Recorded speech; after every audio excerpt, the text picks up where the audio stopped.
Vocês conseguem entender meu sentimento de raiva com os jogadores do Vasco nesse momento? Mas que isso, Thiagão? Os caras nem entraram em campo. Calma, família, fica sossegado que eu tô focado e confiante. Amanhã o Vasco vai ganhar do Santos. Eu tô focado, eu tô confiante, mas estou com raiva nesse momento. Posso te explicar o motivo? Vamos fazer aqui um resumo, dos jogos que acabaram agora há pouco, para finalizar esse sabadão. Lembrando que nesse momento que eu estou gravando o vídeo, tá jogando Corinthians e Bahia, tá no primeiro tempo ainda, e o Bahia tá ganhando por 2-1. Excelente resultado. Então vamos focar aqui no Ceará contra o RB Bragantino, São Paulo Sport e o vovô garoto, hein? Vitória contra Juventude. Além de trazer aqui algumas reações, você vai entender o ponto que eu quero chegar dos torcedores do Fortaleza e também dos torcedores / jornalistas do Vitória e do Fortaleza também, para a gente fazer esse resumo e focar no nosso Vascão, principalmente visando o jogo de amanhã e, claro, sair mais rápido possível dessa situação. Família, sinceramente, é aquele pensamento que eu falo com vocês. Eu não gosto de falar dessa forma, mas, cara, os jogadores do Vasco, eles não podem fazer isso. Não podem. Eu sei que muita gente, culpa a diretoria e tudo mais, mas o Vasco não tem time pra ficar nessa situação, principalmente comparando aí esses adversários, tá? Não tem. Por isso que quando eu falo aqui que esse time é o mais vagabundo da história do Vasco, salário em dia, a estrutura tá melhorando. Não pode, cara. Essa galera tem que dar uma resposta a partir de amanhã, tá? É uma pressão, mas é uma pressão positiva, família. Tudo que a gente vai falar aqui, o Vasco tem que dar uma resposta amanhã. Não pode ficar nessa situação. Eu entendo que não tem ninguém aqui pedindo pra brigar por títulos na parte de cima da tabela, não. Agora, ficar na zona de rebaixamento a 3 pontos do Vitória, mas, Thiagão, tem jogos a menos. Eu sei, mesmo assim, não pode. Não pode. Você vai ver, você vai me entender aqui. Você vai me entender. Não pode. Tem que dar uma resposta amanhã, tá? Desculpa, família, mas eu fiquei irritado vendo aqui as reações, os resultados, o nível de futebol apresentado. Não pode, família, não pode. Então, assim, vamos seguir aqui a nossa resenha. Antes, deixa eu te pedir aquela moral. Se não for inscrito, se inscreve, deixa o like, ativa o sininho, comenta, hypa o vídeo, que fortalece demais o nosso trabalho. Se você quiser comprar uma camisa do Vascão, o Vasco em Família tá com uma parceria com a Fute Fanatics. Os links das camisas vão estar aqui no primeiro comentário fixado. Tem que comprar no nosso link. Não adianta chegar lá na Fute Fanatics, comprar a camisa, tu não vai fortalecer aqui o Thiagão. Compra no link que vai estar dando uma moral pra gente aqui, família.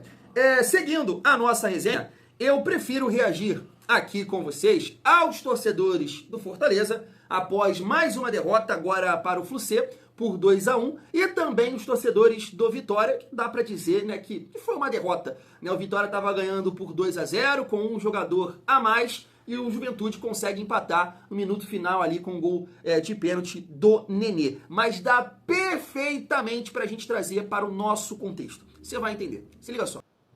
Ou não. Que foi o destaque negativo. Eu fui impactado aqui com uma mensagem do Pedro Brasil. Já estávamos contando com a nossa derrota. Teve essa aspa. No final naquela entrevista pós-jogo, já estávamos contando com essa derrota. É um time derrotado, pô. Eu também já contava. Então, assim, contar com rebaixamento não é errado, né? Boa noite, Marcos Matheus. Boa noite, o Camal. Noite. Cara, pela educação aqui, a rapaziada, boa noite, né? Eu ainda tô assim, que ele falou isso, pô. Não, eu também. Eu acabei de ler. Literalmente, eu acabei de ler. Família, só para explicar rapidamente o que aconteceu, o Breno Lopes, atacante do Fortaleza, segundo eles, após o jogo, ele falou, não, a gente já estava contando com essa derrota. Então, assim, é uma questão de postura, Claro que isso aqui no Vasco seria o fim do mundo. Um jogador não pode se comportar dessa maneira, assumindo o papel de derrota, de fraqueza, de mediocridade, Mas olha só, sabe, e nesse momento, com todo o respeito, ao Fortaleza, o Vasco está 1 ponto na frente do Fortaleza. Não pode. A gente comentou muito isso daqui, cara, o Vojvoda vai ser mandado embora aí, eles vão perder muita força, tiveram uma reação ali nos primeiros jogos com o Paiva, mas já está em queda novamente, Isso. Publica mesmo, que eu continuo aqui. Publica isso aí. Eu vou esperar o vídeo, eu acho que é melhor. E aí... Ou a aspa, se tu tiver aspa direitinho. Cara, assim, moralmente, sabe? eu... Sei lá, não consigo nem pra falar. Não, mas o elenco tá rebaixado. Moralmente não é nem a gente, não. Depois dessa frase aí, meu irmão, o elenco aceitou, pô. O elenco aceitou. Enganou. E aí chama o Juventude pra cima, Nenê entra experiente, começa a carimbar o jogo, sem centroavante nenhum, sem beirada algum, o Juventude chega ao empate no Barradão, no lance de pênalti. É uma coisa assim de outro planeta, que vem mostrando, jogo a jogo que o Vitória vinha tomando os gols no final, que eu falei, olha, Anderson e Galindo não viram isso pela idade dele, eu já vi. Isso é time, é de quem cai. Eu disse isso na live do nosso Nação Rubro-Negra, na segunda-feira, há 15 dias.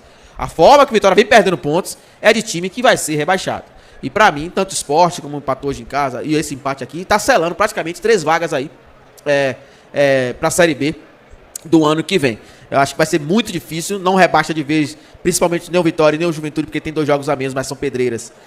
Não rebaixa hoje, mas vai ficar muito difícil um time com essa qualidade aqui se segurar na Série A do Campeonato Brasileiro. Com todos os erros que teve a direção desde dezembro pra cá, na montagem do elenco e até na carta branca ao antigo treinador. E o Vitória cede empate para um time, como eu falei, sem centroavante no jogo. Já não tinha mais centroavante, já não tinha mais beirada. Mandaca e o lateral direito que entrou aqui fazendo os lados. E junto com o Nenê sem centroavante nenhum. O Nenê sozinho saindo da área fazendo um falso 9.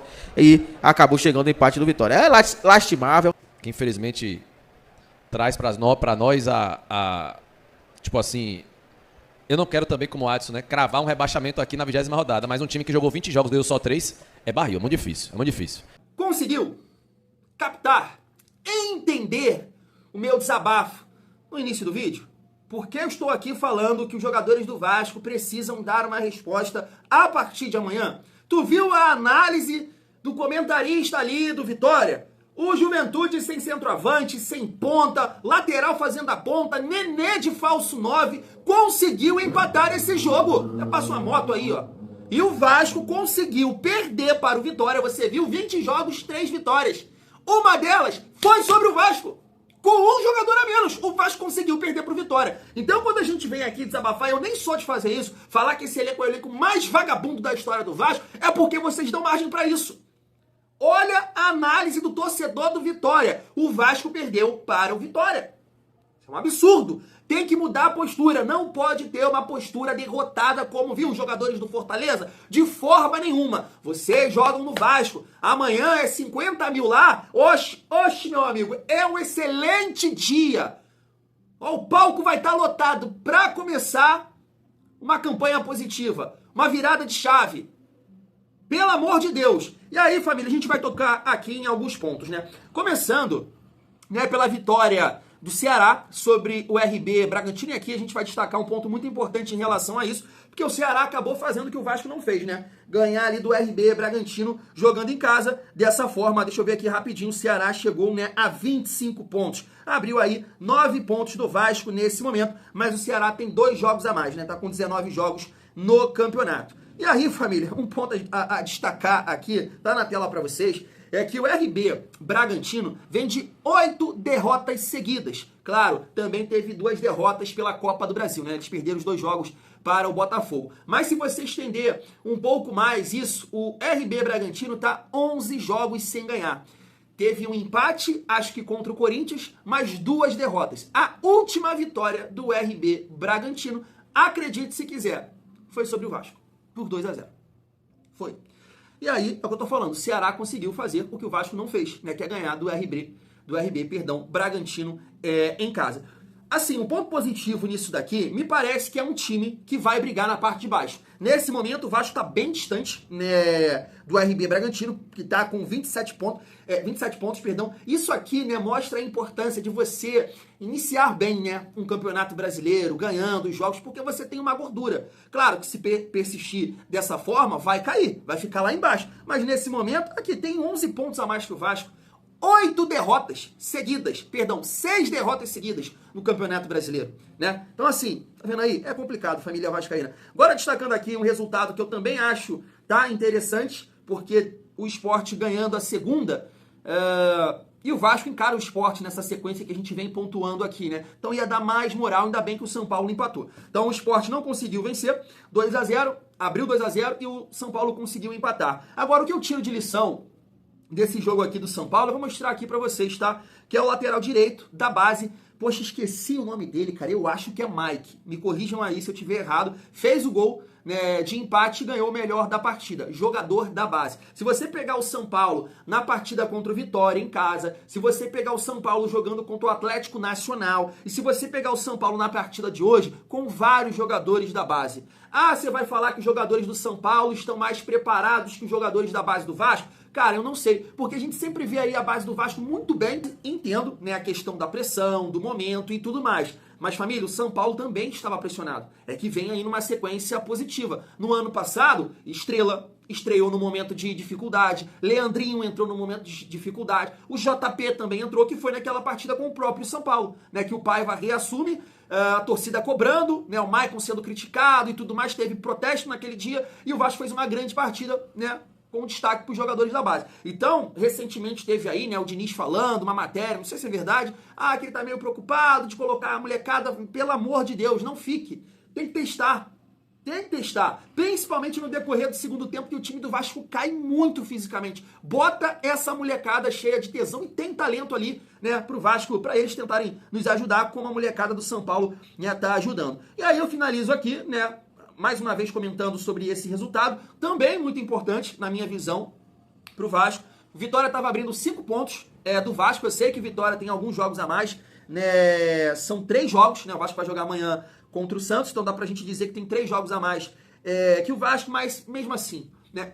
O jogo a fazer, irmão, ele só vale quando você carimba a vitória. Então você tem que jogar e você tem que ganhar. Então o time abre 5 pontos de você, traz uma pressão.